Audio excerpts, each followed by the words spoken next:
আজকে কি খাইছে জানেন? ওর মা কচু শাক কাটছিল আর কেটে সবে ওটাকে রাখতে গেছে রান্নাঘরে। তার মধ্যে আমি বসেছিলাম, আমার সামনে দিয়ে দেখি টকাস করে কি একটা নিয়ে নিল। ও মা নিয়েই টেবিলের নিচে কি নিয়েছে? কচু শাক খাচ্ছে। কচু এইটা সব কিছুতে মুখ দেয় বলো। যা ওর মা সবজিপাতি কেটে ফেলবে, মানে তুলে বাইরে ফেলারও টাইম দেয়নি যে ডাস্টবিনে ফেলবে।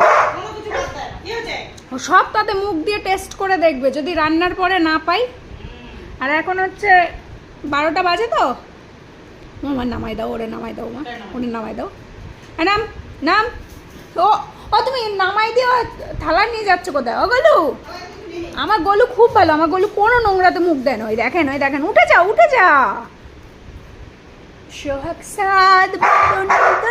এই তুই অত লাফালাফি করছিস কেন? বেশি খিদে পেয়ে যাবে বুঝিস না? ও দেখছে আমার মা আসছে না তো। ওরে বাবা গলু, তোর ভয়ে তো আমার অবস্থা খারাপ হয়ে যায়। বলবে না কি হয়েছে দেখাবো? আমার কালা ভালো আছে, টেবিলে টেলে ওঠে। আমরা না কালার হাইটটা মাপি, প্রথমে এইটুকু, তারপরে এইটুকু। আমরা রোজ বলতাম আর 2 দিন গেলে ও টেবিল ধরতে পারবে। বলে কাত্তা ধরবি কবে?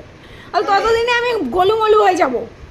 তোদের বাড়িতে যা খাওয়া দাওয়া জোর, সারাদিনই তোরা খেয়ে যাচ্ছিস, তা আমিও গোলুমলু।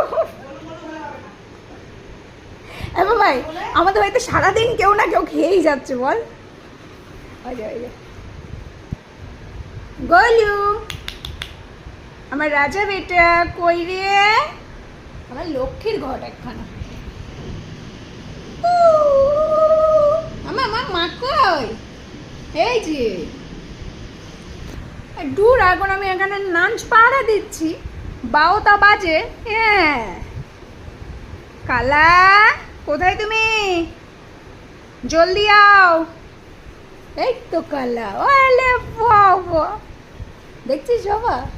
তো এখন লাঞ্চ ঠান্ডা হচ্ছে ওদের।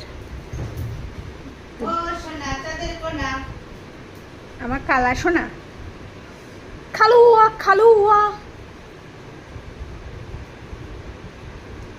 আমার দে মা, আমার দে, একটু আগে দে আমার মা, একটু আগে দে। ওলে বাবালে